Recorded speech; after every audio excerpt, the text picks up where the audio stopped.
खूप आनंद होतोय या अख्ख्या माझ्या टीमबरोबर सेलिब्रेट करायला. कारण मी आधीच सांगितलं होतं की माझी जी अख्खी कास्ट अँड क्रू टीम आहे पहिली पार्टी त्यांच्यावर आपण करूया. आणि आय एम सो हॅपी की संपूर्ण team me after long time इथे पाहतोय. कारण सिनेमा ही प्रोसेस खूप डिफिकल्ट असते, जवळ 10 ते 12 महिन्याचं काम असतं. आणि हे संपूर्ण काम केलं जे आपण यश पाहतो तेव्हा असं वाटतं त्याच लोकांवर पहिल्यांदा ते शेअर केले पाहिजे. आज सगळी टीम आली, आम्ही स्पेशल ट्रॉफी त्याच्या डिझाईन केली, नंबर 1 ट्रॉफी. आणि आय होप की त्या सगळ्यांनी ट्रॉफी आवडेल. आपल्या घरी एक स्पेशल जागा त्या ट्रॉफीची असेल, नुसती घरी नाही त्याच्या हृदयात पण जागा असेल.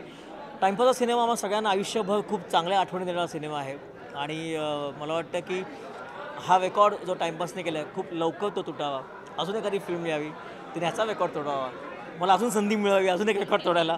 आणि त्यामुळे हे चालू राहावं आणि Marathi cinema as early as possible त्या एका मोठ्या मार्कपर्यंत पोचावा, क्वालिटेटिव्ह ॲज वेल ॲज फायनान्शियली ऑल्सो. आणि मला वाटतं दोन्ही गोष्टी खूप महत्त्वाच्या आहेत.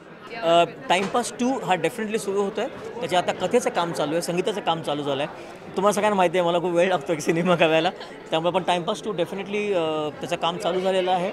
तो काही दिवसांमध्ये शूट होईल आणि जर सगळं व्यवस्थित पार पडलं तर पुढच्या वर्षी तो रिलीजही होईल.